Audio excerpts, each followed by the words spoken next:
Be sure to check out our sponsor, the War for the Tower podcast.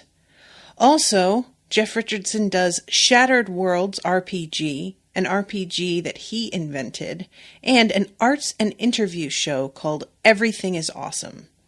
You can find all of them by searching War for the Tower, Shattered Worlds, or Everything is Awesome on your podcatcher. This is an Unspoiled Network podcast. This is Some Spoiled, a song of ice and fire. 2. The co-host, Switcheroo. The rereading. Return to Westeros. HBO Spoiler Edition. Uncut, uncensored, and too hot for TV, bringing you the greatest hits from the year I can't remember. Call in with your requests now. I kind of treat the intro like an acting exercise where I try and see how many different sorts of inflections I can give it. These pretzels are making me thirsty. In these chapters 6 and 7, Jon and Catelyn, Jon has a bit of a sit down with the Lord Commander, who's like, yeah, are you really going to not break your vows, though? And Catelyn watches her son make some choices she doesn't agree with, and she's not as good at keeping a lid on it as she was in previous chapters. Yeah, and he just, okay. I was going to wait until you're done the intro. I'm sorry. Welcome to Some Spoiled.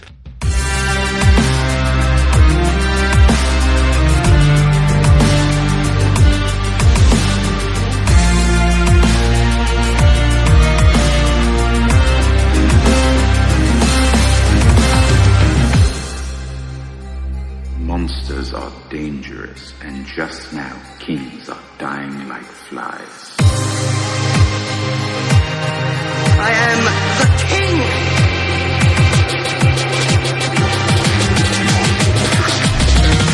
Fuck the king. Welcome to the show, everyone. I am Natasha. I'm Rashawn. Yeah, as soon as he started to be like, yeah, and I was like, oh, she forgot we're in the intro. It happens sometimes. We've had intros that are very long. I was going to say, like, it was going on for a minute there. So, yeah, chapter 6, Jon. What did you think of this chapter? A couple of things stood out.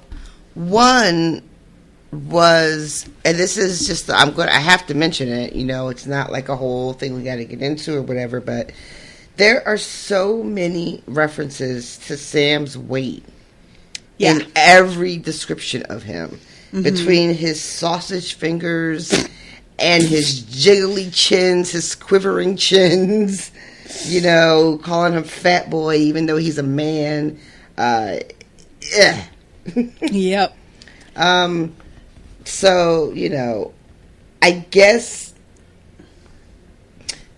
because on the show we are seeing the actor, we don't need to have it said over and over again, because we can see what size he is. Right. So it always catches me off guard. I'm just like, oh, was that really necessary? Yeah, it's kind of weird, too, knowing what weight George R.R. Martin is. Yeah, and this, whenever the weight comes up, it feels like it is always mentioned in the same breath with something that is being said about him that makes him, reinforces that he's, I think they use craven instead of like coward, I guess, in these books for whatever reason. But, that he is not a rider. He's not he can't fight. He can't ride a horse, I don't feel like we ever hear about his stomach jiggling out of laughter, or just, you know what I mean? I do. So it's this weird, connection, and I don't know if that is purposeful, or if Martin doesn't realize he's doing it, or what's happening with that. But every time, it just kind of, snaps me out of it a little bit, because I'm just like, oh, wait, why? Yeah. But also, fucking Jon Snow not being impressed by this goddamn library is exactly why I can't fuck with him. You know, he's a jock. Oh my god. Winterfell has over 100. We just said that there were like thousands of books and scrolls in this room. Yeah. Yep. Nope. You said it all. You are correct. I didn't even notice this. I don't remember this from my first read through, but it was very glaring to me this time. I was just like, Jesus, Jon, do you fucking hear yourself? Just proud of his ignorance here. But you know, the thing is too, what we're also getting in this chapter, Jon is really I'm going to say excited, even though I feel like that's not exactly the right word, but he is excited about the idea of going beyond the wall. Like, this is because Jon is, you know, an adventurer. That's what we're being told about him. You know, he's an adventurous spirit, and he's ready for that action. And he is trying, I think, to be understanding that Sam is not about that particular life. But the things he's saying are just making Sam feel worse about what's coming in the next day. Honestly, I fucking found this relatable. I am not good at comforting people. Listen, I would definitely be the one saying some shit that's like, oh, don't worry about that. It's going to get, like, way worse than that. That's going to be nothing by later. You'll be fine. And thinking I'm really helping out. Yeah. Sometimes I'm good, and other times, not so good. Yeah. It's like just a swing and a miss sometimes.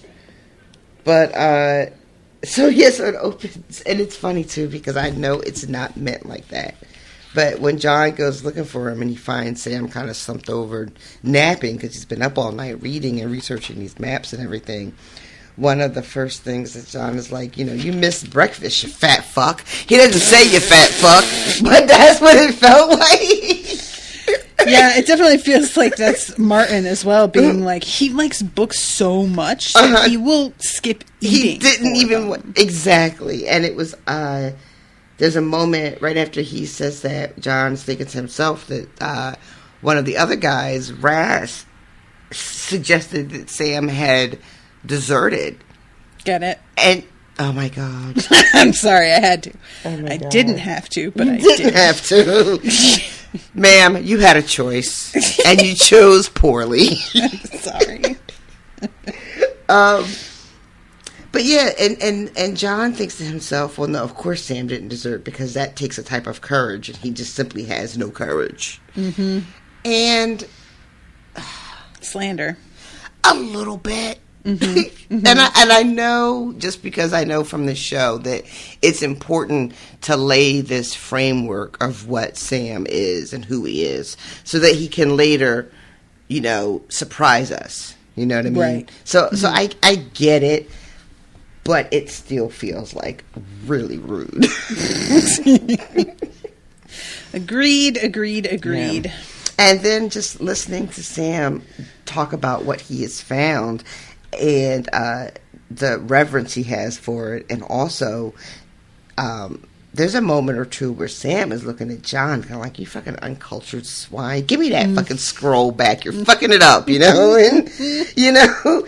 And he is telling Jon, like, you know, because the one scroll that Jon reads is like a inventory or a manifest or something. And Jon is like, what could you learn from this? This is nothing. It's practically a grocery list. And Sam's like, there's so much information here. What are you talking about? Yeah. So, and we find out that, according to the books that Sam has read, this history of the North and how one of the kings, one of the Starks, actually, like, fought giants and traded with children of the forest, and that, I guess that, I don't want to say that he found, like, proof of something they thought that didn't happen. I don't know if that's exactly... I don't think that's what Sam is saying. I just think he is talking about how incredible it is that we have history that goes back that far in our hands, you know, which is pretty astounding. He said something like 3,000 years or some shit. And that's, you know, that's nothing to sneeze at. Mm-hmm.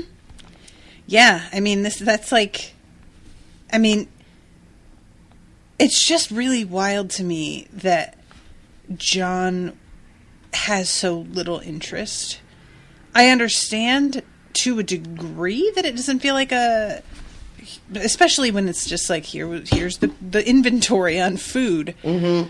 But I still feel like, dude, y'all had a white come to life, and that's some shit y'all didn't even think was real, that you thought was like a fairy tale. I would be obsessively reading everything, and that's because that's what I am. But that's the point that Sam is trying to make. Like, he doesn't explicitly say it, but like, there's probably information we could use here, but everything is just in such disorder. Like, I could be here doing that, and it would be much more helpful than like being out in the woods with you guys. But there's just no, and I'm not surprised by Sam, but I was surprised by Lord Mormont and his sort of dismissal of it as well. Yeah. You know, not that Sam's tried to be like, you know, I don't want to go, I could stay and be in the library, but there was just like Mormont's whole demeanor when Sam comes up with the maps is just very much like, oh, this is all you found, I'll look at them later, I don't have time, and what do you got to say for yourself, and you're just foolish, and get out of my sight, I can't even look at you, you know? Poor Sam. Yeah. Oh, and that's when Jon is like, that's what he says to make him feel better. Like, well, maybe you can write about our adventures, you know? Sam was like, dude, no. It's not, I don't want to. Why? So that some asshole in 200 years will say it's not worth reading? Basically. Sounds great. But Sam is so not into this that he is like, you know, Jon, you could just fucking take care of the birds. You know how to read and write. It'll be fine. You guys don't really need me. Jon is like, I'm going to be so busy, I won't have time for that. And I'm like, is that a full-time job, though, Jon? Like, it doesn't feel like it would be that outside of your duties. It feels like you could fit that in around everything. It's like taking care of cats. You know, just like you feed them, scoop the poop. You don't even have to do that with a raven. Just like pull the newspaper out of their cage. I figure. Yeah, so, like as far as I can tell, that's all there is to it. Yeah, feed them some meat, real creepily. I think that Jon needing to be focused on his steward duties for Mormont, I feel like that is legitimate. But only because I don't think Lord Mormont would appreciate his steward or his steward all fucking around with birds when he should be like, you know, not when you say it like that. Like he should be tending to his needs and like available. I'm sorry, sir, your steward is off fucking around with birds. But you know what I mean? Be of assistance. I feel like it's very important to Mormont, to have Jon available to him at all times, you know? Yeah, fair. And if somebody was like, oh yeah, Jon's not here right now, it would not go over well. But that picturing there's like a sudden battle and Mormont needs his sword and he needs to be clad in his armor and it's the middle of the night and he's waking up going, Jon, where are you? And he looks over and Jon's got the like little scoop in his hand for the Tyler box. He's over there fucking around with birds. Yep. Just like, hold on, sir. I just have to get this one. It's stuck to the bottom. Oh God.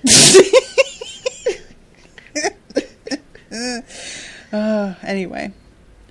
Oh my God. There is one thing that we kind of skipped over, not surprisingly, because it's not important really, but I thought it was interesting, is the difference between the ways that people handle their their last night in before they go out ranging. And some of them are going to Molestown in order to bang some chicks. And then there are a bunch of voices in the sept that are singing. And Jon's like, oh, some want whores, some want gods. I wonder which one feels better after the battle is over. And I was like, asking the real questions here. I would like to know that also. It feels very like that's something that feels like is like true for all eternity, you know? Like it just feels very real. Yeah. You know, what are the two things you're going to do before you might die? And I feel like those are like 1 and 2. I'm just not sure which one is 1 and which one is 2. Jon had no interest in either, which I thought was interesting. Yeah. And he says, there's a line, I don't know if it happens right at that moment when he's walking by the set, but at some point Jon says something like, when they go over the wall, the new gods won't be there, but his gods will be waiting. The 7 have no power beyond the wall. Yeah, it is that part. Yeah. So. And also, there's been a new influx of a couple older men and a bunch of younger men. And he has a bit of a pit stop where he talks to Donal Noy for a while about what he makes of these noobs, basically.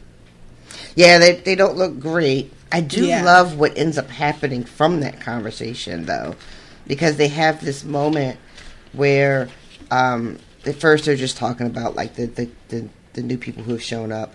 I don't know why, but like there's a description of each of the guys, and there's like one that is a foppish youth in soiled satin. And then, like, a paragraph or two later, we find out that there's, like, a boy whore. And you're like, oh. That's the foppish youth, obviously. And we know what's on that satin. And, again, just one of those things that just kind of jumped out. I'm just, you know, like, oh. Not that it's wrong or bad or I'm offended or anything, but just, again, like, Yeah. Struck you funny. Just a little bit. That's a thing on Overdue, is they'll have a little bit of a struck me funny, and they'll sometimes talk about something that was genuinely funny, and sometimes it's something that's like, is that fucked up? I feel like that's fucked up. You know, and I'm not married to the idea that it's fucked up, but it just kind of, I don't know. Like, was that last line necessary? I'm just curious what the hell lands you at the wall if you were working in a whorehouse. Like, what did he do? I don't feel like they mention that, do they? They don't, but I'm wondering if, I don't know. I mean, they go to the point to, well, I don't want to say they make it a point to tell us what he did, because they describe everybody that showed up, and they don't tell us what any of them did. Yeah. Just what they were, and that right. that they were in a dungeon somewhere. So yeah, I don't know. Maybe he stole from one of his customers, you know? Or that's interesting. Yeah, that could work. But then wouldn't he just be a thief instead of, a boy whore? I mean, they have like poachers at the wall and whatnot as well.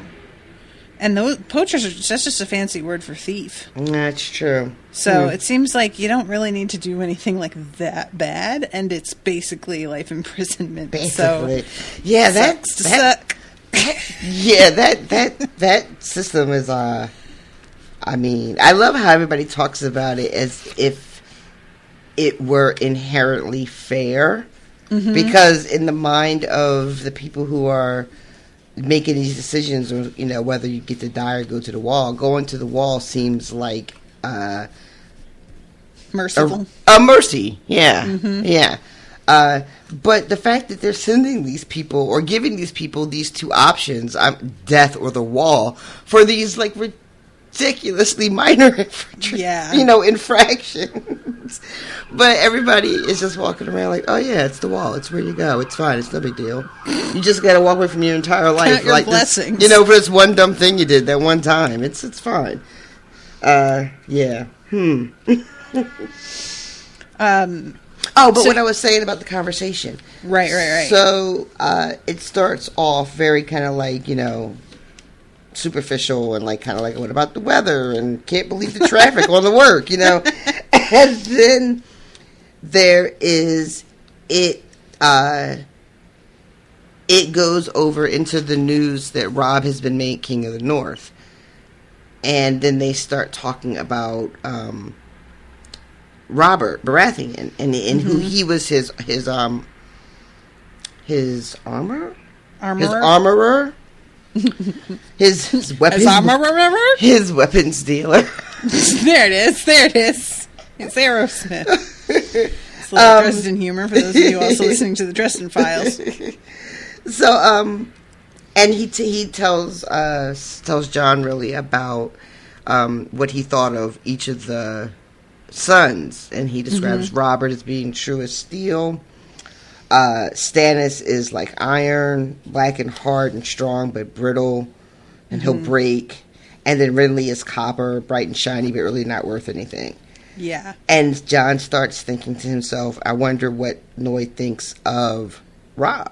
Mm-hmm. And then he follows that train of thought to like, well, he was a Baratheon, and Joffrey is technically a Baratheon, and maybe his loyalty lies there, but meanwhile my brother is a traitor, and it's best we don't discuss these things. And we find out that up there, not only is it about divorcing yourself from your life and leaving all that behind, but because walking away literally is one thing, and really divorcing yourself emotionally from all your loyalties and biases or whatever you brought to the wall, that shit stays. So they just sort of have an unspoken agreement that we just don't talk politics, basically.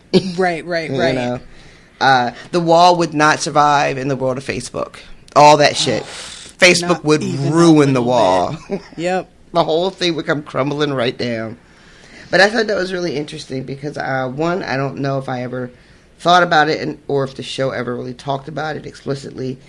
But, because so much focus is made on the individual sacrifice of some of our key players, that I hadn't really taken time to think about, well, these are going to be men from all over the Seven Kingdoms, from all different houses with different loyalties. Some are going to be highborn, some are going to be lowborn, and they all have to find a way to buy into this idea that this vow, this oath we take makes us brothers. And in order to make that bond be worth anything, we just all agreed not to talk about the things that could divide us. And like the reason this comes up in the first place is just because Jon makes the comment that Robb will be a good king, and Donal Noy is like, will he now? Because I would have said that about Robert one time, and turns out he compares him to a sword, and he's like, some men are made for fighting, and if you just hang them up on the wall, they go to rust. I feel like Ned said something similar. Didn't Ned have like a similar take on that? Yeah, I think so. Yeah. Even Robert said it about himself, actually. Yeah. It was like there was nothing to be done for it. That was just the position he was in. He had to. But he sort of wishes that he had made somebody else take it. And I feel like he tries to say, like, I could have given it to you, Ned. And Ned's like, you really couldn't. But sure. Yeah, that's funny because it also has that moment when Ned is talking to Cersei and she's just like, you could have... I don't know, did that happen in the book or was that just on the show? And she's like, why didn't you... You could have sat on the throne. You were the first one there. Or does that moment happen with Jaime? I honestly don't remember. There's a moment, and I don't know if I'm confusing the book. I'm probably confusing the book with the show, but at some point, someone says to Ned, basically, like, you were the first one in the throne room after Jaime killed the king. You could have just walked up and sat on the throne and declared yourself king. Yeah. I feel like that sounds like a Cersei thing to ask. But I can't remember. Yeah. But we all know, like, that, like, Ned Stark would never, like, in a million years do such a thing. I couldn't possibly. You know, and if you knew him, like, you wouldn't even bother asking that dumbass question. Like, why didn't you do it? Like, of course he wouldn't do it. Let's see. So, I wanted to mention some notes from Austin, by the way. Austin Arminio sends the chapter notes. And he mentions, like, that Donal Noy's assessment of the brothers and what their, pluses and minuses are. Those were all assessments based on them as youths. Mm-hmm. And he has not seen them in quite some time. Mm-hmm. So sort of leaving it up to us, like, well, is he right or not? And who's to say? I mean, my first instinct was to be like, yeah, that all sounds about right. Mm-hmm. Granted, that's based on my watching of the show. True. I don't know. I think we talked about this recently, too. The book release. I'm sorry, I have to scoop my chair up, so there might be some squeaking. Just, you guys hang on for a second. There might be. There definitely will be. Fuck. Oh, so show Renly, there was, like, nothing to that character. Mm-hmm. Yeah, yeah. I believe I get a... Jesus Girl? Christ. When did you move into my neighborhood? What is happening? Did you, like... People around here make me so mad. Whatever. Talking shit about my chair when you got a whole goddamn train running through your house. That sounds very inappropriate, man. Oh my God, it does. Slander. Lies.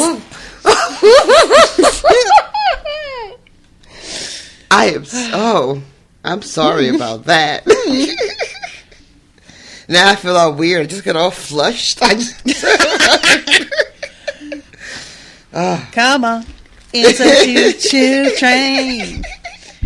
Can you believe that, like, you would dance to that song? I swear to God, like when I found out what that song was on the first album I ever bought, Jock Jams 3. Mm-hmm. That song was on it, and I danced my heart out, memorized like every line, and then like 3 years later, found out what it was about. And I straight up didn't believe it. I thought somebody was fucking with me because it sounded so absurd. And then went to college and found out, that's correct. And was never the same. At least today we've got Wet Ass Pussy, where it's very obvious what the fuck that is about. We're not trying to be coy. I appreciate it. I will never forget, like, I will remember this forever and ever. Every time somebody would talk about WAP when it dropped, people would bring up that Weeknd song, I Can't Feel My Face. And I remember when the song came out, every time I heard it, I'd be like, is this motherfucker talking about cocaine? yeah. And like, it was on the radio, and I would just be like, I cannot believe. Mm-hmm. Y'all, and I wanted to like scream to every person. Every time I went into a store, it was playing. If I went out to drinks, it was playing. And they're playing this fucking cocaine ass song everywhere, 24/7. And then it won like a Kids' Choice Award. Oh my God, I know. I remember I felt like so old because I started to think, well, maybe it doesn't mean what I think it means. It couldn't possibly. There must be some explanation. I said, because when you said you can't feel your face, I know what that means. There was some other song that I do love to this day, but that was, shit. Oh, baby, when we're grinding, I get so excited. You know that whole song? Who was that? I can't remember his name. No, you're dancing real close. God, Too Close song. Come on, guys. I don't think give me something. Is it NEXT? That doesn't sound right. No, it is. Next. I'm drawing a blank. Guy, do you not know the song itself? I don't think so. Oh my God. I love when you shake it like that. I see that you like it like that. Oh, the whole song is about how when she grinds on him, he gets a boner.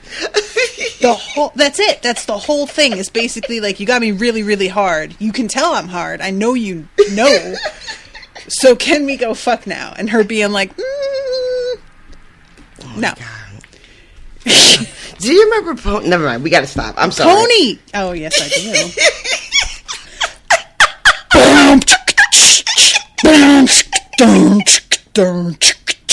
That beat goes so hard. To this day. Remember when they play that on The Circle?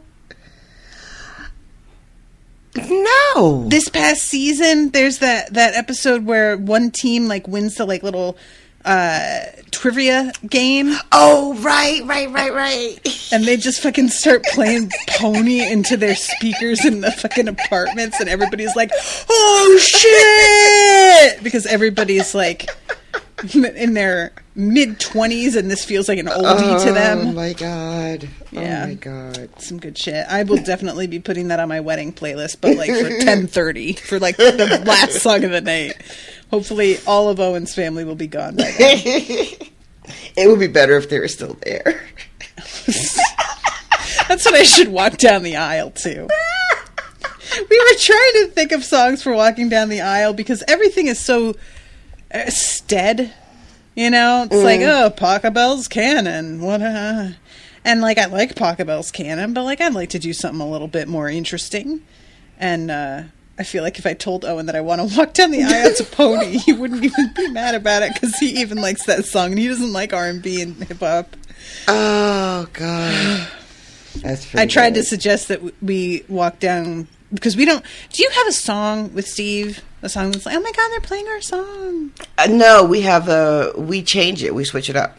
Okay, how do you decide when to change it up, and what is the criteria for choosing what is now your song? I don't think that people want to hear about that. I want to know, please. This is what Unspoiled is built on. So, our songs change. It's usually unspoken, right? Mm-hmm. Like something will come on, and like sometimes I'll pick it. Like for a while, it was As Stevie Wonder's song called As. Nice.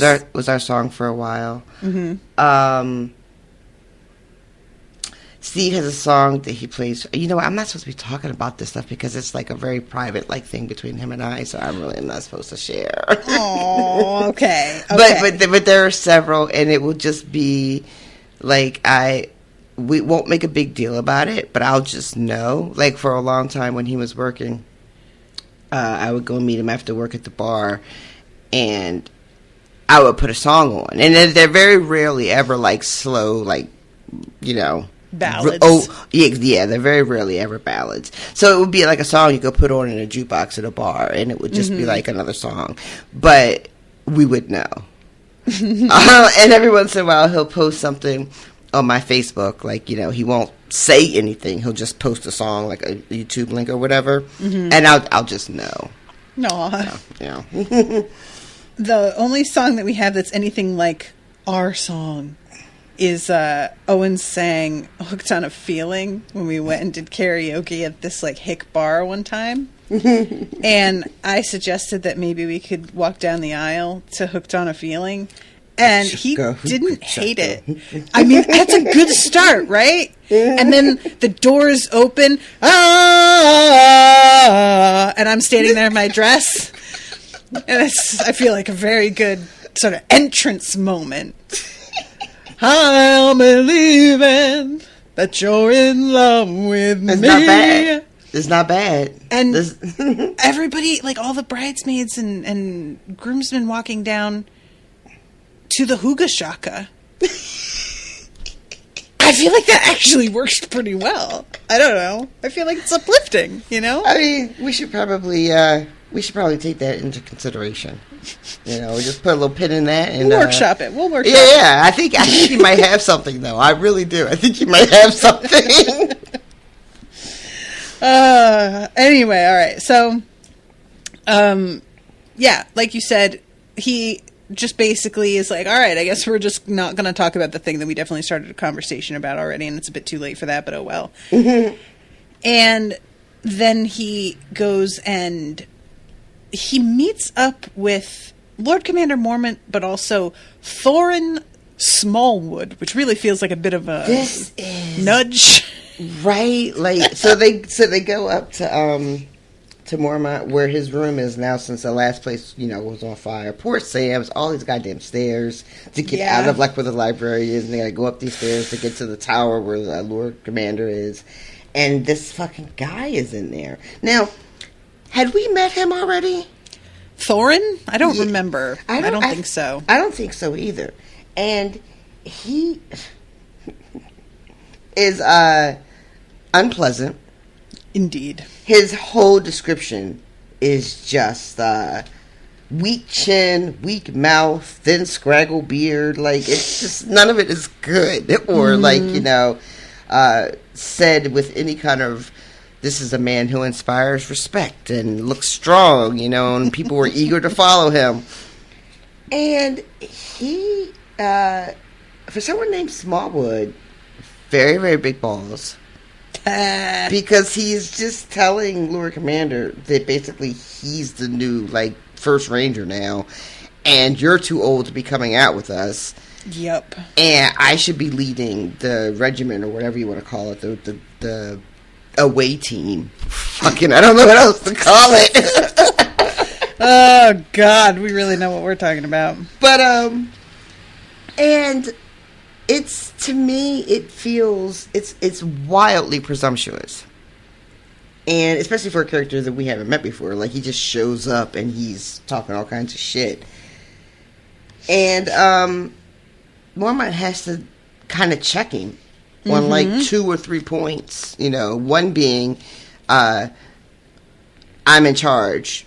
Ben is still first ranger until we know that he's dead. And if he is dead, I decide who his successor is, not you. And also, like, how dare you tell me I can't go out? And you can just get the fuck out of my room now. Yep. Yeah, just like the fact that he's just like, well, obviously Benjen is dead. And Mormont's like, first of all, says who? Bring me a body. And second of all, we have to go first thing in the morning, so you're wasting all of our time. And if I'm at all fatigued in the AM, that's going to be straight up on your shoulders, sir. So I hope you're prepared for that. Oh my God.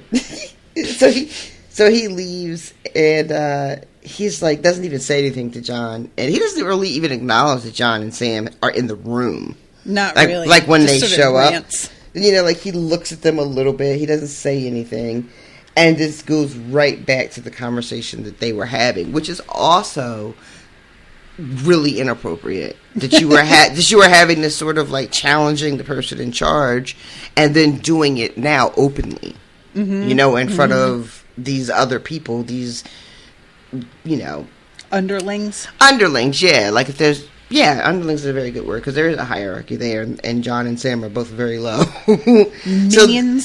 So this is not a conversation that you should be having in mixed company, and this guy is just going to keep on anyway, so I think that tells us a lot about him. Agreed, yeah. Yeah, it's just a really particular kind of disrespect that it's like, wow, either you have balls or you're really stupid and you don't realize what you're doing here. And, oh my God, yeah, the whole thing with poor Sam stuttering because he's, like, terrified of Mormont. Ah, Sam, sweetie. Mormont is like, Sam has spent all night, skipped breakfast, poring over all of these things, trying to find what he could find. And Mormont is like, is this all you got? This is the thanks I get. So yeah, he starts to be like, do I look frail? Do I look old? And Jon's like, oh, of course not. And he's like, shut the fuck up. And it's like, you asked. But I do get that, though. I'll be like to Owen, like, do you think I'm pretty? And he's like, I think you're beautiful. Pfft, whatever. I had to ask, so it doesn't count. Doesn't matter. He says, don't cozen me? Yeah, I think cozen. I have never heard that before. No? Mm-mm.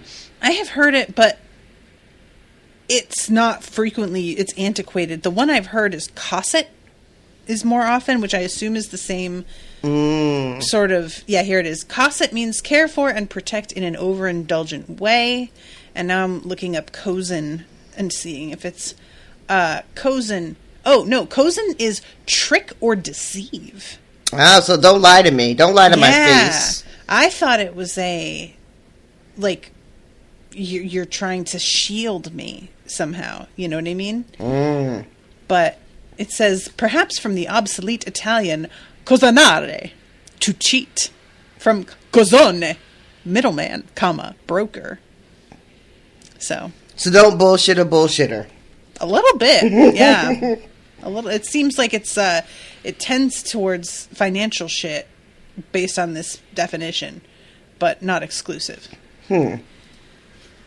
So poor Sam is like, just moments from pissing himself, it seems like. He's so uncomfortable and so intimidated and is rendered speechless before he's dismissed. Like, at some point he's stuttering, and then it gets so bad that he can't even, like, stutter anymore. Oh, poor Sam. And, fucking, at one point, Mormont is just like, Sam is so dumbstruck. And I don't know if that's ableist or not. Maybe you shouldn't use that anymore. I'm not sure. But Sam is so outside of himself. That it refers to the original meaning of dumb, meaning you can't speak. So it's like you're struck speechless. Okay. But, yeah, still sort of an asterisk. Yeah. But... Sorry, it struck me funny. Is that fucked up? That's fucked up. Is that fucked up? But he's like, Sam is just standing there like with his mouth open, and Mormont is basically like, when I was a kid, my mom told me if you stood with your mouth open, like something would crawl in it and down your throat. And he's just like a weasel or something. Yep. Maybe he'll think it's his little house, and he'll climb in there. So think about that. Very helpful. Thank you. And then he tells him, so he says, off with you. I'm too busy for folly. Which, what did Sam do to deserve any of this that is happening to him right now? Poor Sam. Oh, it's such a shame. It's such a shame. But Sam is relieved to be dismissed, so I feel like that makes everything okay. Because ultimately that is what he wanted. So, low-key, it was like a good thing. And then we have this like, history lesson. Mormont just starts to talk about Maester Aemon's family history. Mm-hmm. Which is long. Yeah, we won't get into the whole thing. No, because this guy is really old, y'all. So this shit goes back a minute. And I love Mormont continually being like, I know they think I'm old, but I wasn't born when this happened. So just for the record, I would like that stated. And he does, doesn't he? He does it like 2 or 3 times. And yes. No, I wasn't born yet. I never saw him. Too young. Just saying. You're right. Oh my God, that's so funny. I just love that. He got a little fucking sensitive over it. It's still there. Yeah, right. This has got to be like leftover from the fucking Smallwood conversation, right? Oh my God, that's hysterical. Oh, I love it. I love it so much. Mind you, all this happened long before I was born. Ancient as Smallwood would make me. All right. But it's about, ultimately where it ends up is drawing the connection between what, because this is all really about the fact that Robb has been named King of the North. Like, that's really what's happening here. And we get this long history, and it ends up being like, so you thought it was hard now. Mm-hmm. You know, your brother first just being the Lord of Winterfell, and then, like, riding into battle, and you having to, like, keep your vows. You thought that shit was tough. Well, wait till he's wearing a crown, and he's, you know, ruling the land, and, you know, what is it? Like, it's a very lavish lifestyle that Mormont is fucking, you know, casting. Illustrating. You know, he is, you know, there's like bitches and side bitches and jeweled goblets, you know, I wish to God that was how it was phrased. He's not just going to have bitches. He's going to have side bitches to those bitches. He's making Robb's life sound like a rap video. It's just going to be like... And he's like, people are going to talk about all the amazing shit he's done, and nobody's going to have any time for you. Yep. He not only are people going to talk about the amazing shit he does, but Mormont makes it a point to be like, they're going to write songs about even like the not important minuscule shit that he did and make it as if it was important. Meanwhile, you're going to be out here doing real shit that's important, and nobody is going to give a fuck about you. Yep. He's going to be in silks and satins. You're going to be in your black fucking...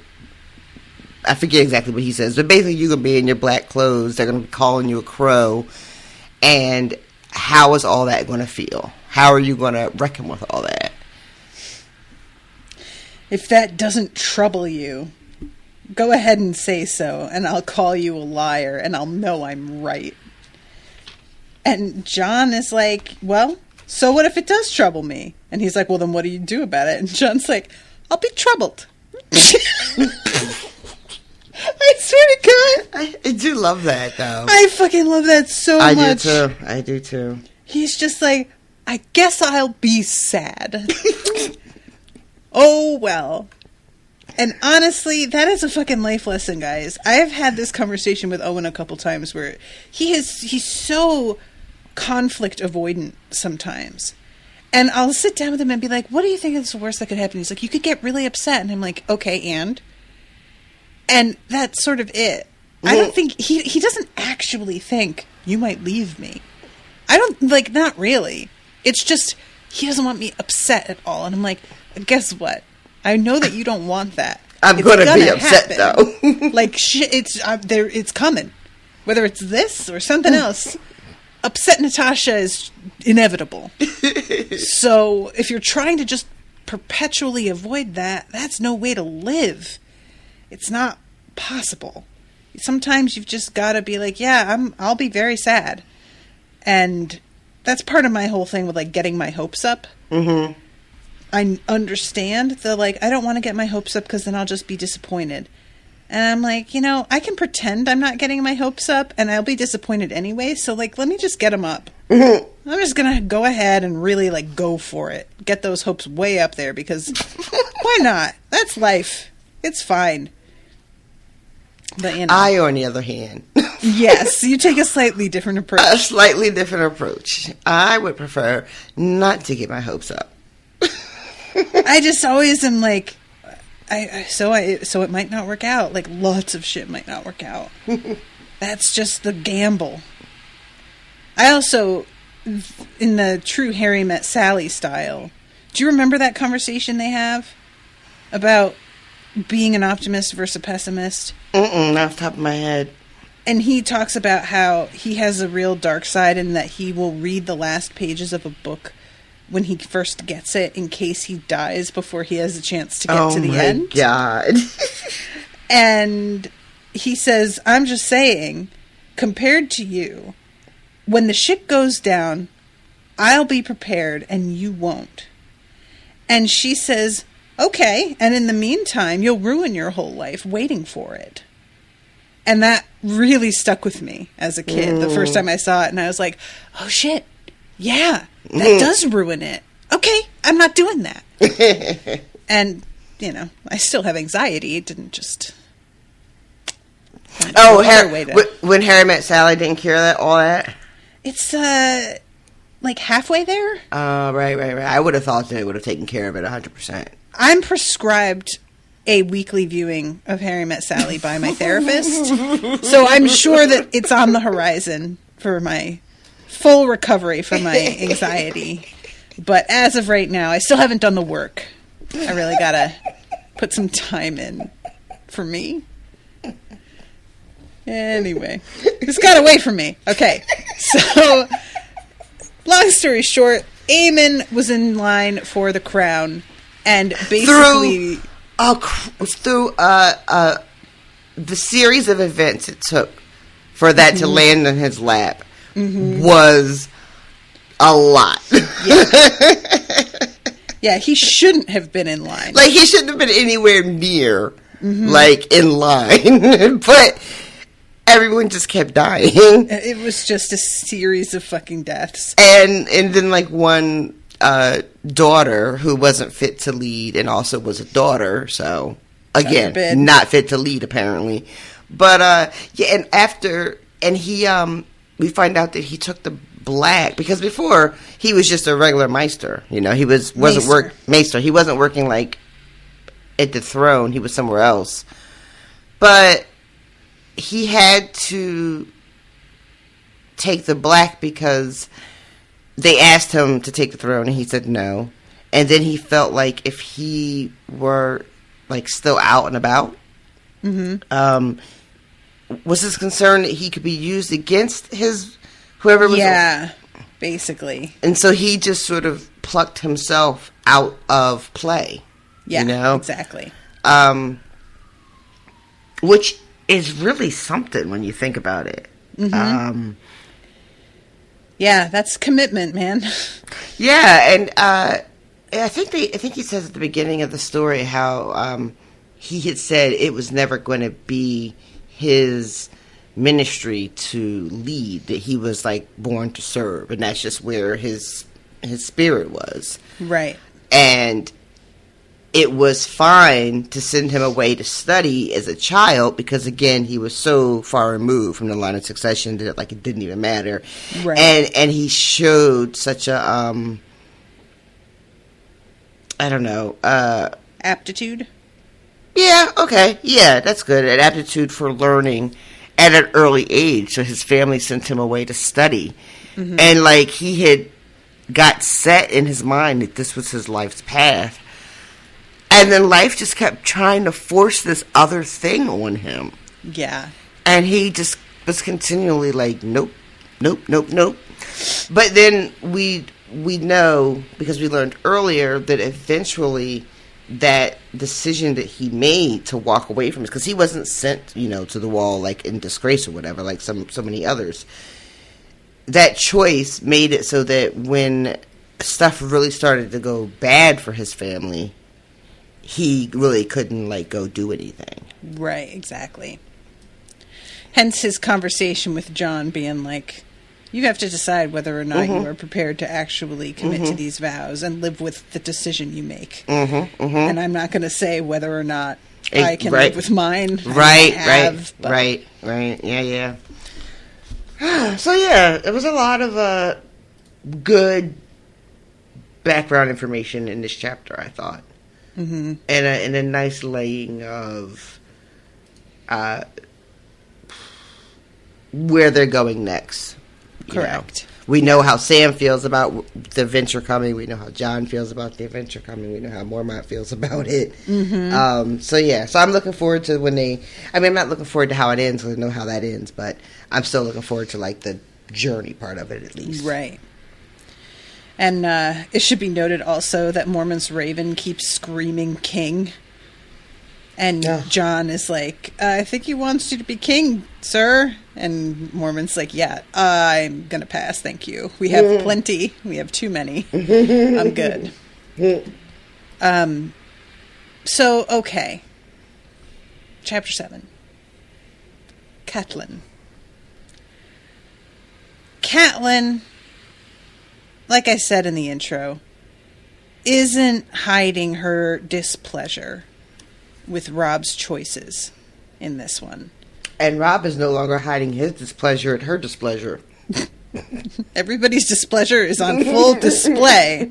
Display. I was trying to portmanteau that. It did not work. Displeasure palooza.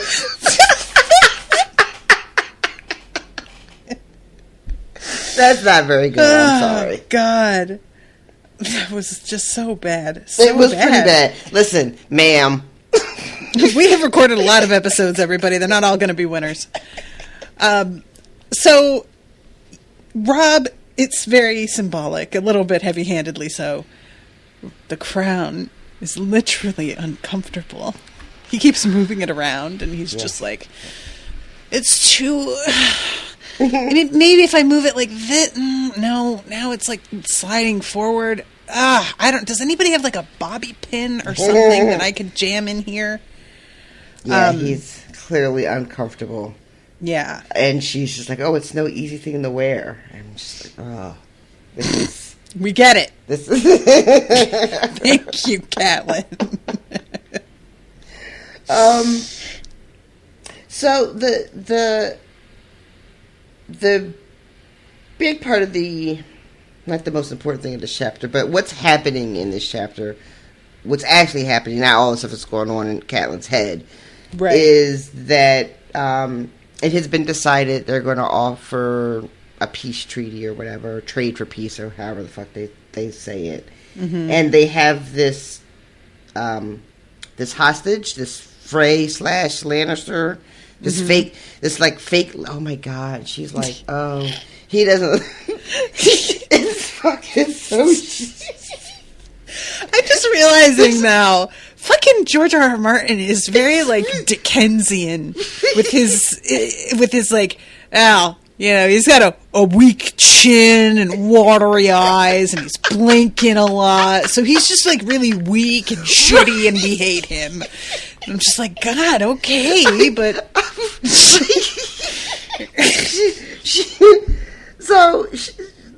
First they tell us who this guy is, right? And that he is a Lannister, but he's also a Frey, and it's I think a father is a Frey that married Tywin's sister, and that's how he's like a Lannister. But he's got none of the good looks that come from being a Lannister. He is unfortunately, carrying all the Frey genes, which, as previously discussed, suck.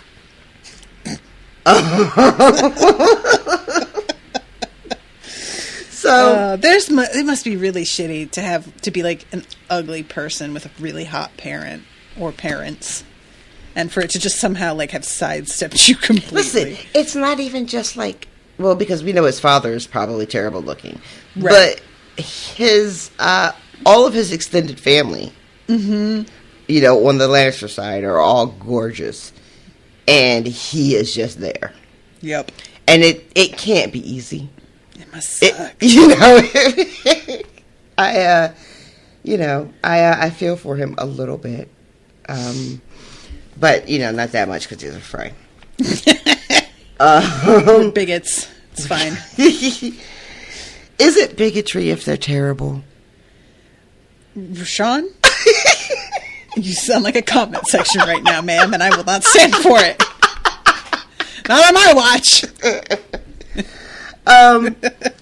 So the treaty is. I'm just gonna push on. I just keep thinking about how hard George goes with these appearances. Like he's like J.K. Rowling right now. Like just.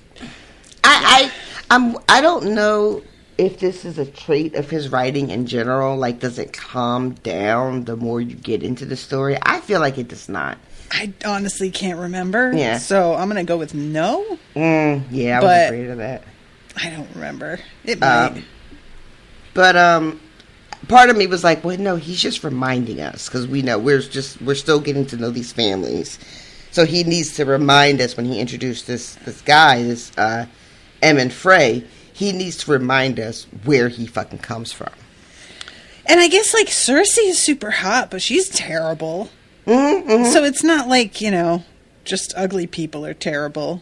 He has hot people be terrible. Oh, yeah. I feel like...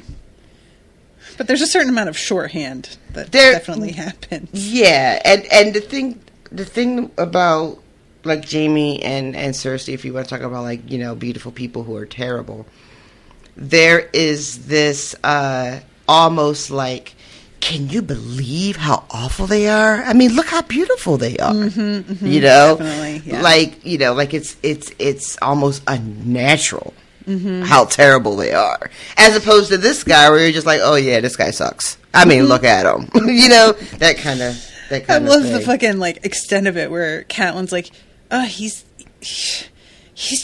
like blinking a lot.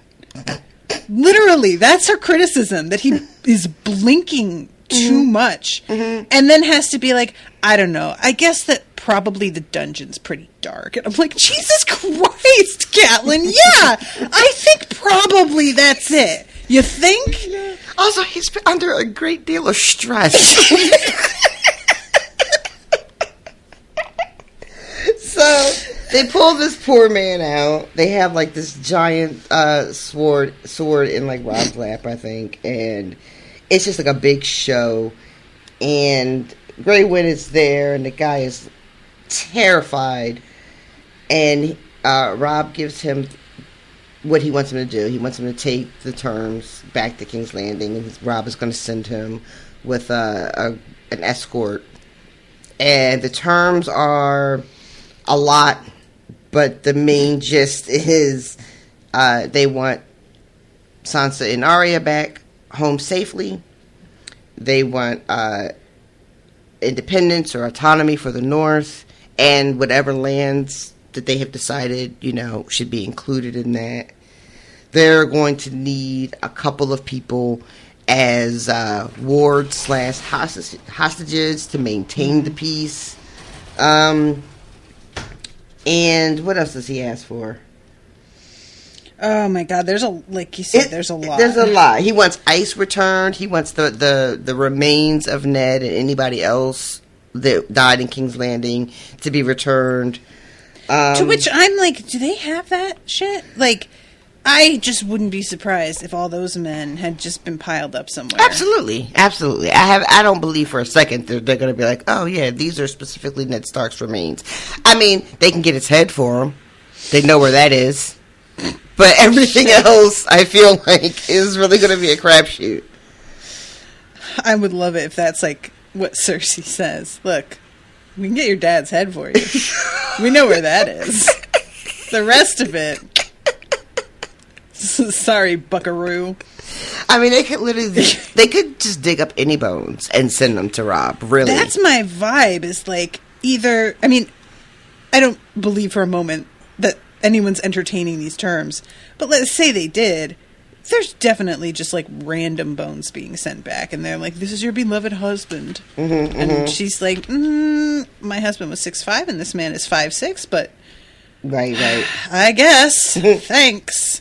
So, throughout the reading of the terms, we have Catelyn thinking to herself, you know, as each kind of thing is said, and she's, you know, making observations about the terms. She notices, well, they all notice, that, is it Lord Karstark that storms out? Yes. He is not happy. He is not in support of this idea of trading for peace at all. She's thinking about how when Robb asks about having the remains brought back to Winterfell, she starts to think to herself about how she had basically convinced Ned to go to King's Landing. How he pretty much didn't have a choice. He couldn't say no to Robert. What would become of them if he, you know, denied the king? So he should go for the good of the family, for the good of the house. And is really blaming herself and taking, I think, a little too much responsibility. Yeah, agreed. But I feel like that's kind of what we do in grief, you know. So I'm not surprised that she is carrying like all of this responsibility. But it's really not fair to put it all on her. No, he was a grown up. And I mean, to be fair, if Ned hadn't been just the way he is, it could have, like, worked out in their favor in some ways. Like, her thought process behind why he should go was not totally flawed. You know? I get where she was coming from on it. I mean, like, if we were to imagine Ned really did just tell Robert, no, I'm not going. What happens after that? You know? What do you think happens after that?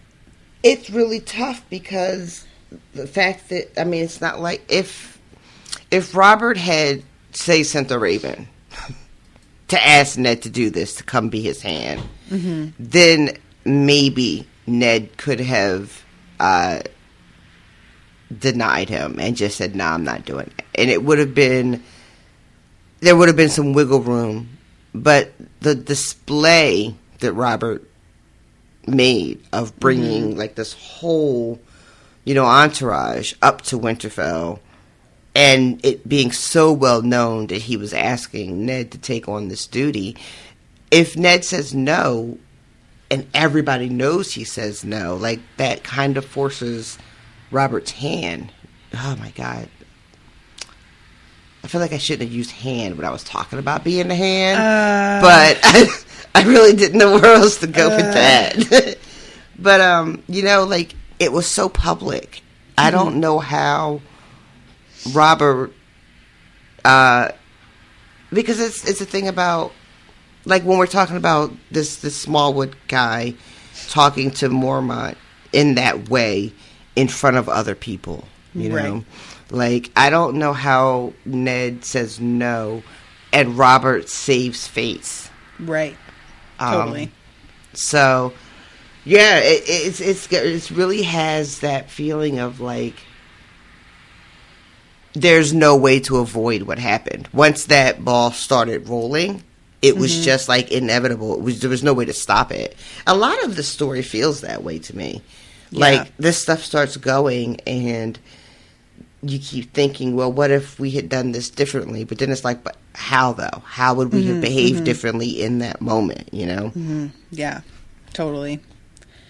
Yeah, it's very discouraging in a lot of ways. A little bit. We are slaves to fate. Yeah, in some ways. You know, it's so funny because we just had this whole long-ass story about Aemon, like, going through all these, you know, machinations to not, you know, end up in the position that he ended up in anyway, you know. The cruel hand of fate. You got to take your hand off your mouth when you say that. It sounds like the cruel hand of fate is smothering you. It is in a metaphorical. Guys, it really is. So, yeah, Robb gives this guy all of these instructions. It's all written down as well. And he's like, and you are really, you've declared for, like, the Lannisters, even though you're just as much a Frey, which means that you should be on my side. So I'm going to need you to, like, promise that you're going to do this faithfully and correctly. And makes him swear an oath. To come back. Right, exactly. And everybody just keeps on being like, you know, everybody heard you. So you can't, like, not do it because we all know. And he's like, I will, God. I mean, I don't live in this world, but I feel like, no, you don't have to, like, go back. All the people who saw you swear it are people that you're fighting. They're your enemies. What do you care if they think that you're, you know, not a man of your word? You're literally in a war with them, trying to kill them. Why would you care? I think that the assertion here is more about, like, well, we'll just, like, fuck up your entire family and it'll be your fault. And, you know, there are probably loved ones and people that you care about amongst those people, right? Even though we know that, like, because Freys are universally terrible with exceptions. Wait, no, I'm confused. Like, are you saying that you think that his immediate family is also being held captive? No, I just mean like that it's the reputation of his whole family that's sort of at stake based on what he does. Oh. Do you know what I mean? Okay. So it's more, it's about less like personally, I could get away, but what good does that do when everybody associates my family name with like breaking word and being disloyal and unfaithful? I mean, they already got that reputation, like They you said, do. though. Yep. So I don't know. You're right. When you're right, you're right. You just run. Just get out of there, buddy. And when he swears to come back, like, I don't believe it for a second. I didn't even believe him. I don't know if anybody else believed him. I didn't believe him. I'm like, it's nonsense. You're not coming back. What are you talking about? But clearly I have no honor, so. I know, guys, I will confess that this is one of those things in stories when somebody's like, I swore an oath. I said the words. You know, Jon says this to Sam. And this is a conceit in so many stories. And something like this, where your word is genuinely like your whole reputation rides on that because of the way this society is set up, it makes a lot more sense to me. But in other stories where it's just kind of like, well, I made a promise and nobody else will ever know and nobody will ever care, but I made a promise and I won't break it, even if it means that the whole rest of the story is going to be utterly fucked because I decided to keep my very personal secret promise that I can't explain to anyone. And I fucking hate that shit, man. I'm just like, just break it. Nobody cares. The spirit of it was that you not do a shitty thing, but you're keeping your word and doing a shitty thing, and that's not really helping anybody. So yeah, the whole like promises are so important thing, I just don't really buy into it. Just for your future reference, Rashawn, if you ask me to promise something to you, I will, because I don't worry about it. So just know, from me, a promise doesn't really mean anything. I will go back on that shit the instant it seems like it's a good idea to do so. Not cowardice, all I practicality. Is like 20 minutes ago we were talking about which song you went to walk down the aisle to, and now you're like, promises, oaths, vows. Listen, I am very open about the fact I want to have a party and a tax break. Owen, I love you. He knows. But I need I remind you, Rashawn, I am a divorcee. Oh my god, I always forget that. I keep forgetting that. So yes, I stand by what I said. When that shit becomes unconscionable, I will bail. No problem. I'm going to be sure to include that in the ceremony. I will bail. So finally... Oh my god, and then Robb does this fucking extra shit. There are the terms. If she meets them, I'll give her peace. If not, he whistled, and grey wind moved forward, snarling. I'll give her another whispering wood. Yeah. All right, calm down. Catelyn is not amused. No. She tells him that with some fucking japery, as she puts it, which is cutting. So that's done. They walk out, and it is her, Robb, and Edmure is there. That's who it was. I keep forgetting that he's a thing. But yeah, he's a thing, and he's here, and it's happening. And this is when things get really tense, because Catelyn has some thoughts. Some notes. She took notes. I've got some notes. Oh, she does. And when she calls him out about his shenanigans at the end there, he is feeling pretty good about himself because he really enjoyed the reaction. Like, it was effective, But that guy was already shook, so wasn't necessary. But yeah. And he can't wait to take the crown off. I think that should just be mentioned quickly. You know, take this thing back to my bedchamber. He just like wants it off immediately. And they start talking about whether everyone agrees that this plan is a good plan, and how many people might be as upset as Lord Karstark is about it, and what that could mean. You know? Yeah, he doesn't really want to hear it. If they lose him, it's not going to look good for the North, because this is a man of like really great standing. And if he turns his back on Robb, there are going to be people that start to doubt whether Robb is the person that should be king of the North at all. They also, Edmure starts talking about how they are losing men. And it turns out they're losing men because he fucking told people that they could go home. Fucking Edmure.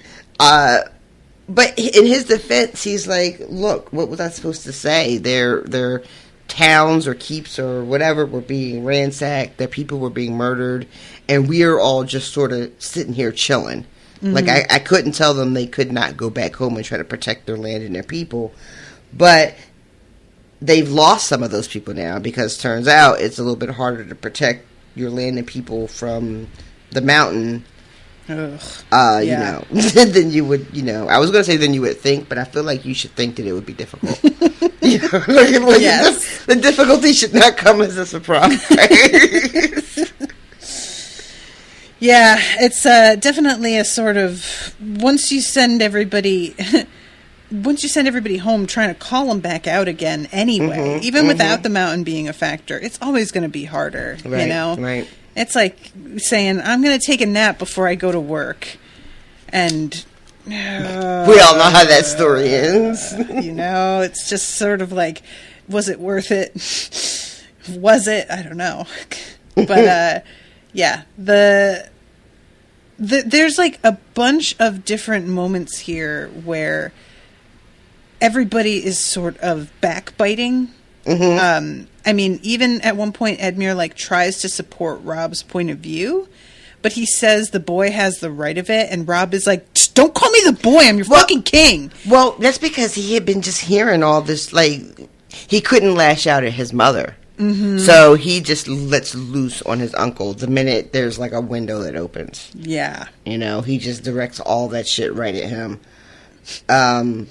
Which, you know, also I feel like is a thing that we might do when we're not being our best selves.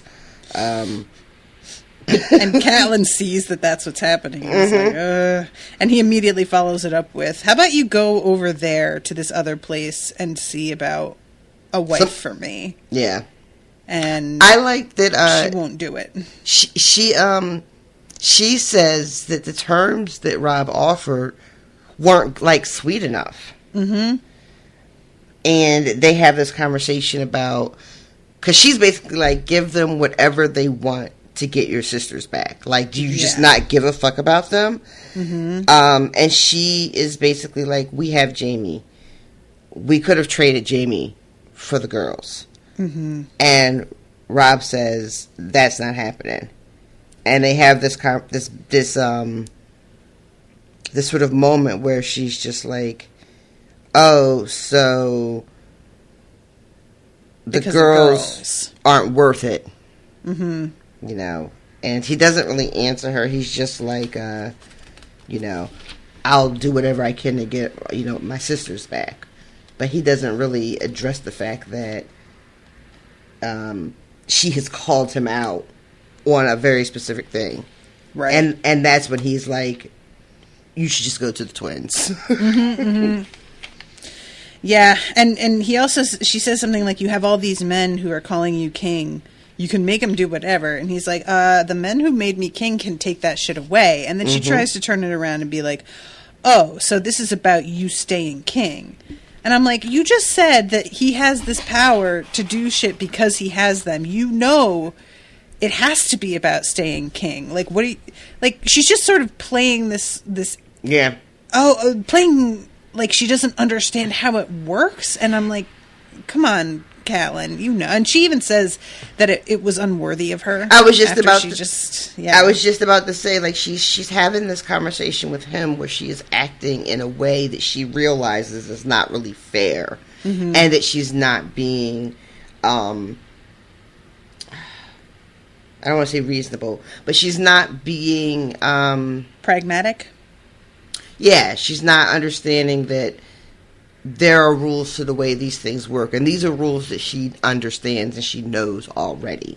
Right. Like, she knows why he is doing the things he is doing. She knows why he can't surrender Jaime. But yet the emotion behind it is causing her to act this way. And inside, she's, like, chastising herself. Like, why? Like, why am I doing this?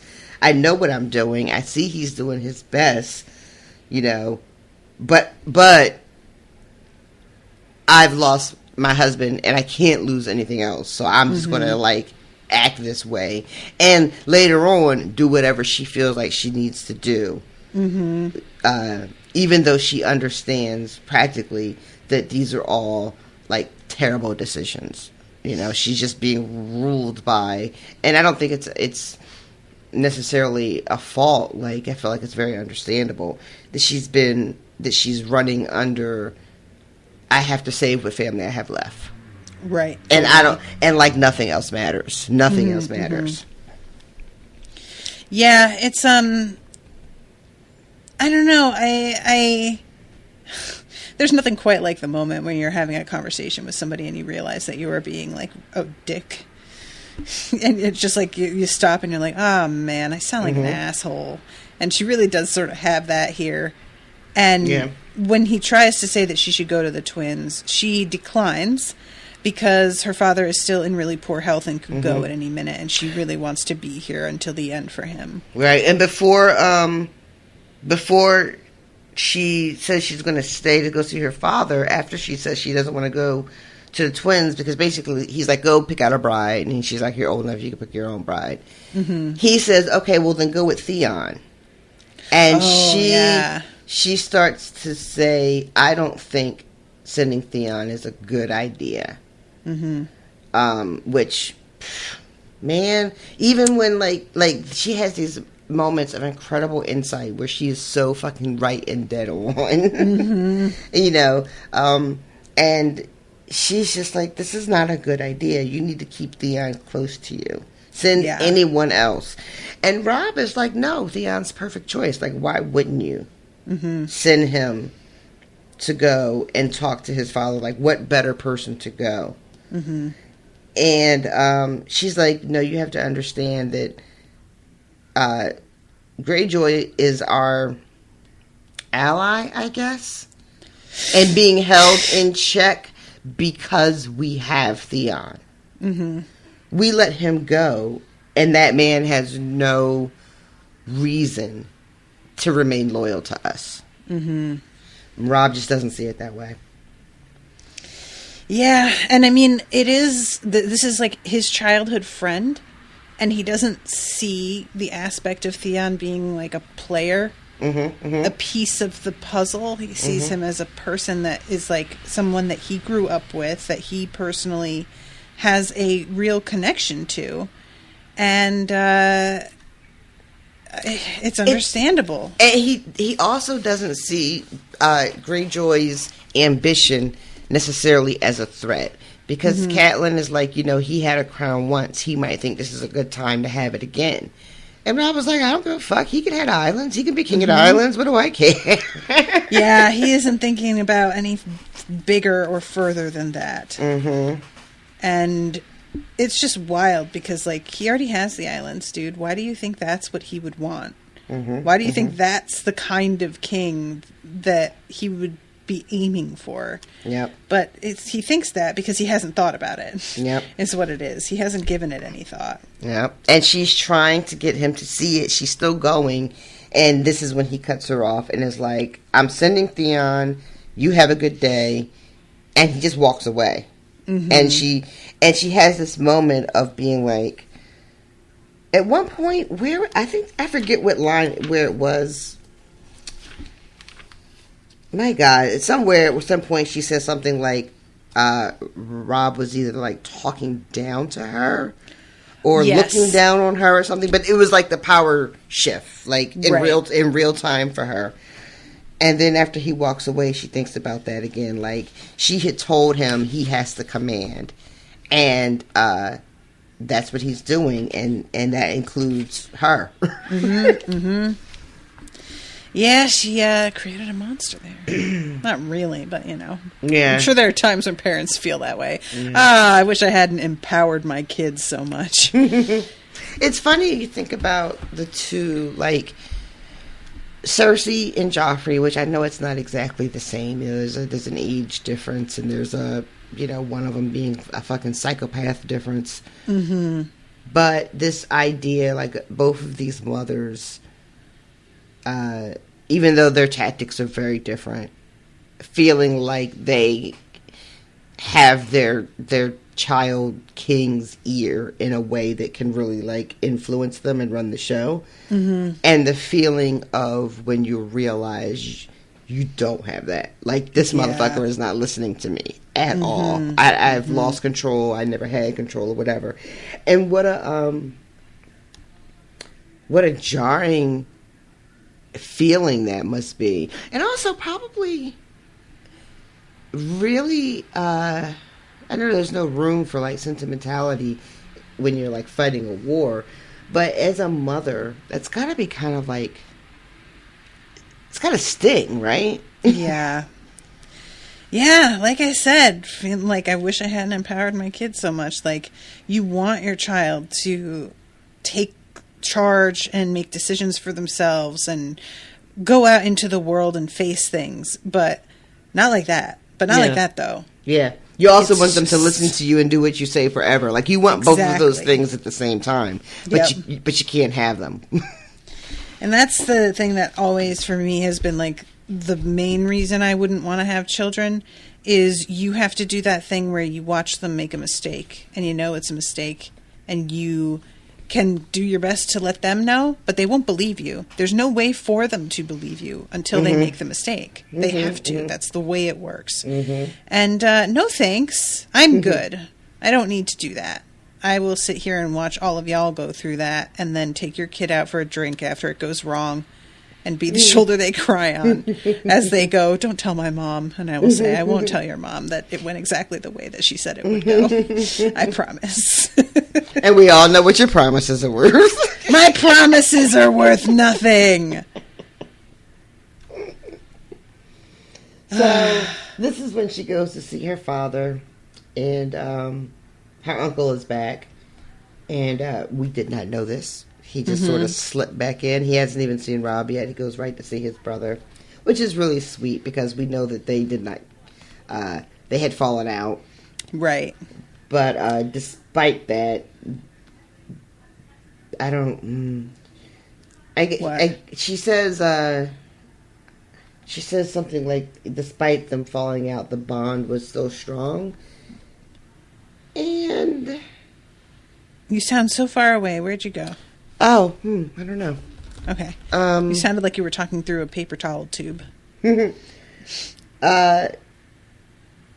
don't know it doesn't really matter whether I think their bond was strong or not. I wish I could find the actual line so I can see. I'm looking through it to find the spot here. Lay abed in his solar, beside the bed, his boots were dusty, blah, blah, blah. Despite their quarrels, there was a deep bond between her father and the brother he had once disowned. Okay. And there's something about that that's so sad to me. Because it just reeks of, like, regret. Yeah. And lost time. And, and then to come back to someone just to watch them die. I don't know. It just made me really sad. Yeah, I feel you. And they're talking about his condition and just basically, like, he can still speak, but he just doesn't make much sense anymore. He's confusing her for her mother. Yeah, he's losing track of where they are. They have him, like, on, what does he call it? Dream wine? Yeah. And which, as an aside, sounds fantastic. Right? I want to know what the fuck is in that. And then Because there's milk of the poppy, which is like morphine or sort of no, that's heroin. That's morphine, I think, is exactly right. Is it? Is morphine? I thought morphine was like, or no, not heroin. Heroin are morphine and heroin made from the same thing? Poppies. Is heroin made from poppies? Heroin is made from poppies. Is morphine also made from poppies? I don't know where I got that. And then there's what's the resin that people smoke? Opium? Opium. That's made from poppies, right? You know what? I thought I knew the answer to these, but the way you're asking them, I'm suddenly very unsure. I have a good talent for that, confusing the issue. Is morphine made from poppies? Poppies. I think everything that's an opioid yes, it is. comes from the same thing eventually, right? Like they're all from all the opiates. Oh, did you find the answer too? Yeah. You're right. Oh. I know. So is milk of the poppy more morphine or more opium? Honestly, I think It's gotta be morphine, right? I just assume morphine because that's what I think of whenever anything is treated for pain. But I mean, honestly, I don't think that it really matters. Oh, and then there's laudanum. What's laudanum? Do you know what laudanum is? Mm-hmm. I'm looking it up. An alcoholic solution containing morphine. Okay, so maybe that's what dream wine is. Laudanum. They used to give that out like they used to give all this shit out like cotton candy. Mm-hmm. Yeah, it's wild to like read period books and by those I mean about menstruation. No. But they're just like, oh, I'm so sorry that you're having trouble sleeping. Have some opium. That'll help. And I'm like, I'm sure it will. Jesus Christ.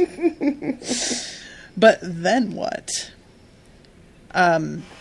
Anyway, okay. So this conversation with her and Blackfish, she says something about, like, at least you've made your peace.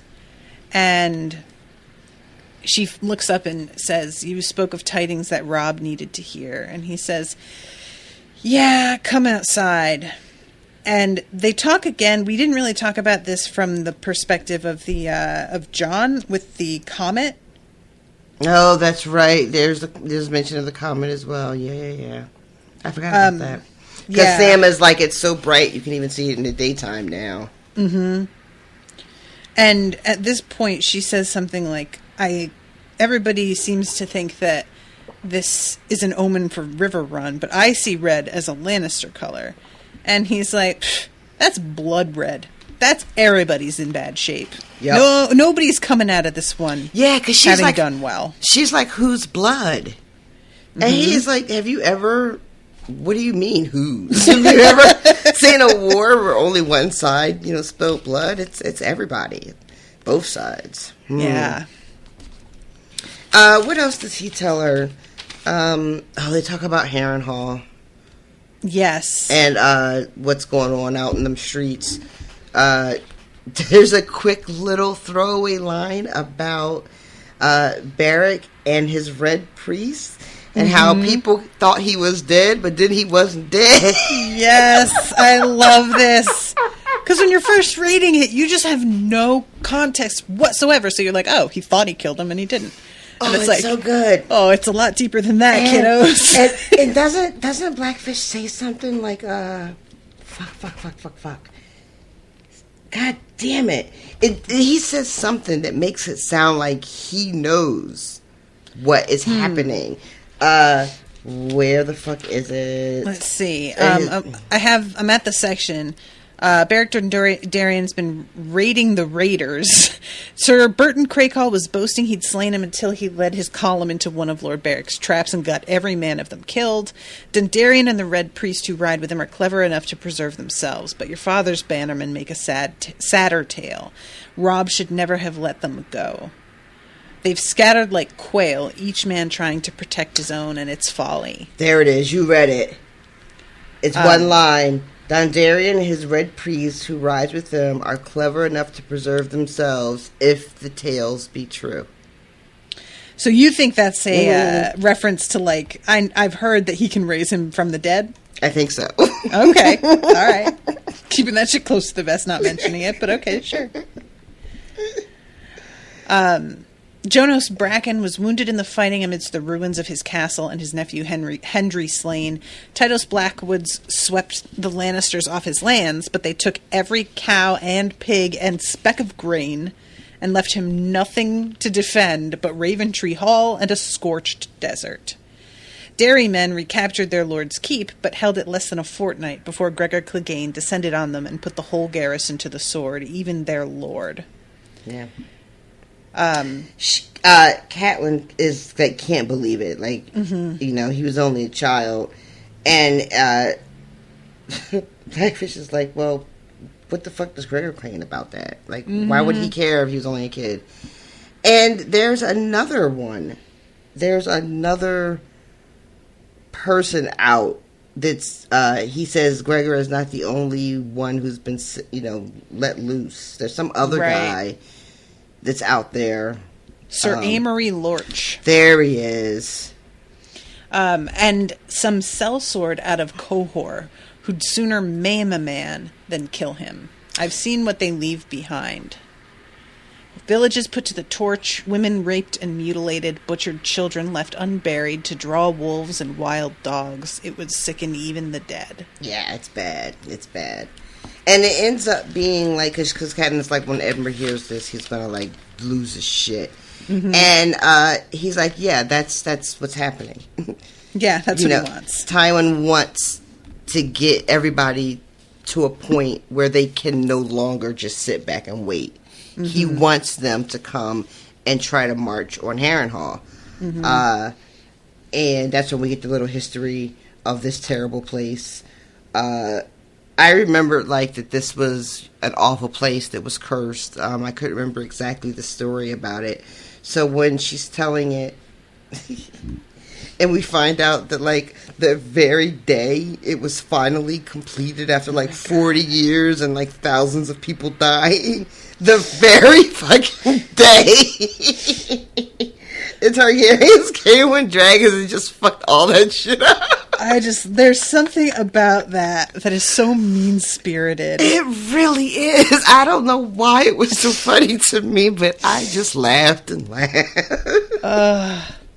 It just, because the guy who's building this is awful, you know. Right, the description she's telling about how it was built, you know, he had people chained to sledges and working on his towers, and people were freezing in the winter and dying in the summer, and all of this was just like ego. Right. And then finally he doesn't even get a chance to enjoy it. I don't know. I kind of felt like it was due. Oh yeah, completely. I mean, like, when I say mean-spirited, I just mean like, oh, you know, like the universe. Yeah, I'm just gonna let it get to just that. Fuck you now. Yeah. So yeah, that is Harrenhal is really a wild sort of. I hesitate to even just call it a property in these books because it has got such a reputation that it feels like a character in its way sometimes. Mm-hmm. But I'm gonna read. Where is it? Because, like I said, Austin sent us some information here. At the time Aegon the Conqueror began taking over Westeros, all of the Riverlands was ruled by the Iron Islands, then under the rule of House Hor. Yes, pronounced Hor. Oh no, the cat woke up. Did you hear her? She's giving this little tiny squeak. Many consider the castle curse, and no house that has been given it has ruled for long. And whether the castle is cursed is up for debate. So, yeah, there's something vaguely sinister and mythical about it. Who knows what's true and what's not? I mean, the idea of Robb fighting a battle there, Catelyn is just like, yeah, no. Yeah. We can't, like, it would be doomed. Mm-hmm. And so Then he tells her that there is another army gathering. And it is another Lannister. Yeah. Because she says it was a very large family. She's like, another nephew. There's so many. It's because they're super hot. They're just out there fucking all the time. So yeah, this is a cousin, like second cousin twice removed or some shit, and they're not sure. Well, it's two of them. It's like it's a father who's pretty old, and he has a son, and the son is like could be dangerous, and it doesn't look like we know which of them is going to be taken to the field, but we think that there's a little bit of time because he still has to get his army like battle ready. And this is where Catelyn seems to have an idea. Like, this is a little bit of time they have. Mm-hmm. If they could make it so that there is some other threat that has to engage, Tywin to get him to leave Harrenhal. And she says that King Renly might be an option. Yeah. So? Yeah, she's going to make him some kind of offer. He says, he asks her, he doesn't ask, he tells her, like, okay, this might work, but he's going to want something. Yeah. And she what do you says, think? I mean... Do you remember how this goes? I do not. Okay.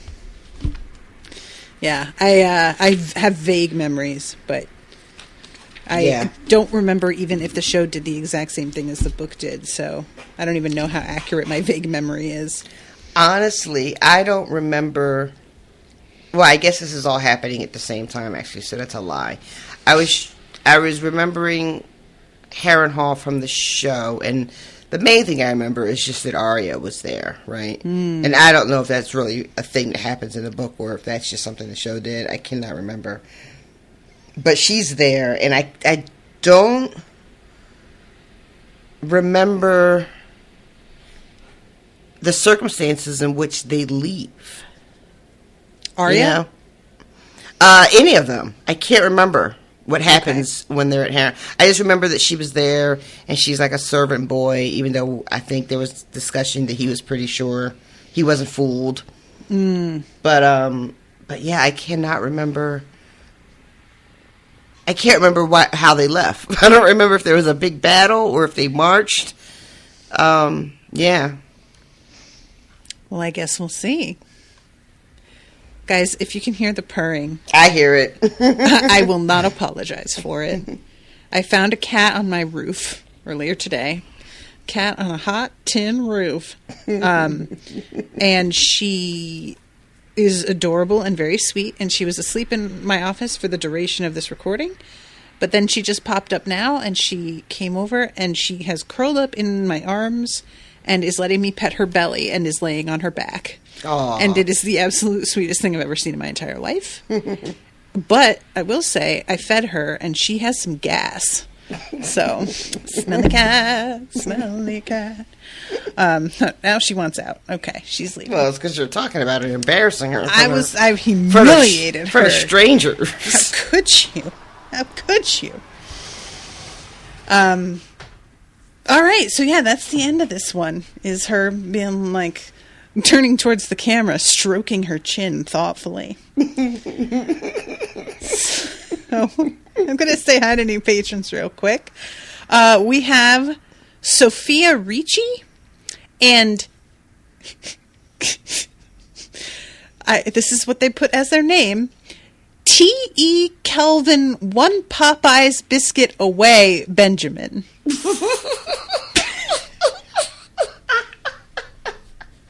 I have no idea what any of that means. That is just outstanding. For the record, fucking love Popeyes, so I wholeheartedly approve of any messaging including Popeyes. It's true. But I don't know what any of that means. It's just, and one Popeye's biscuit away is in quotes. Like it's like Johnny Tulips Delinko. You know, like we're doing that sort of thing. But One Popeye's Biscuit Away is too long to be anybody's nickname.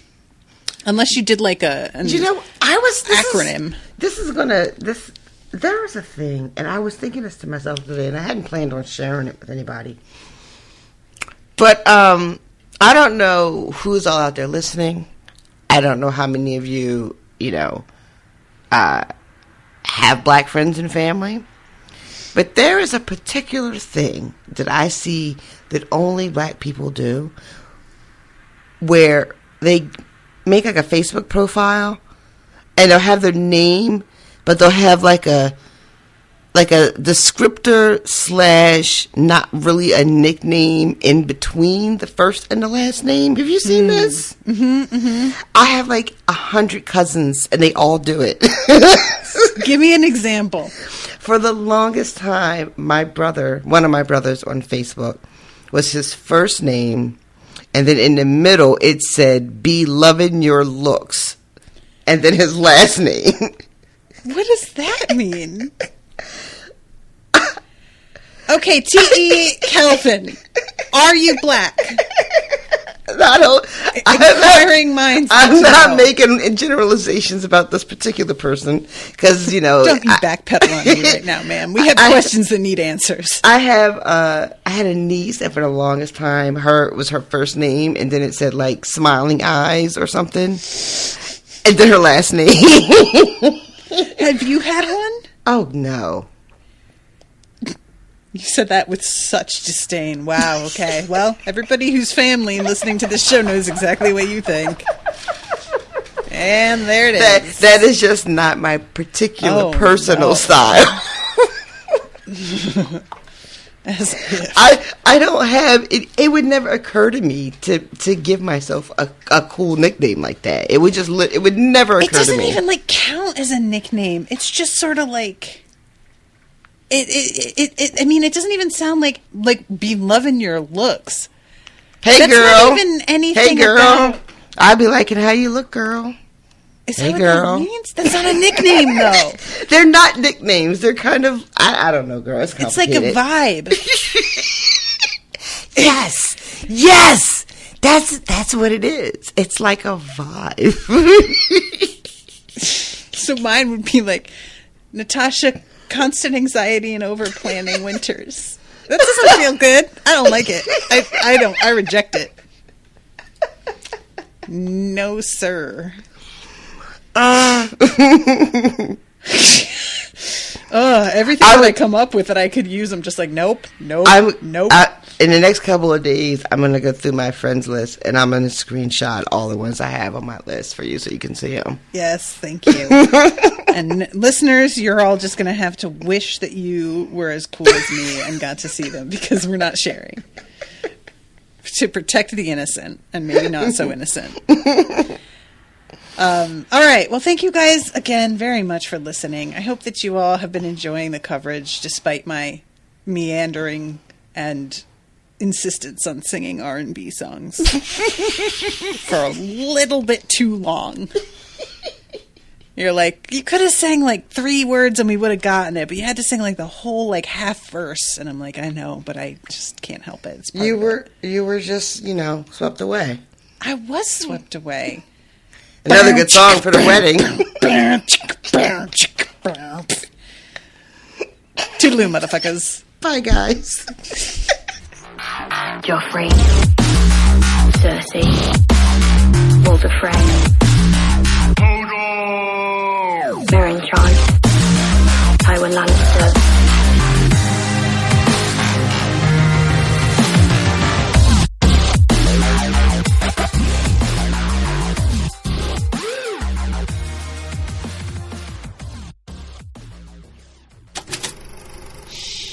That was an Unspoiled Network podcast.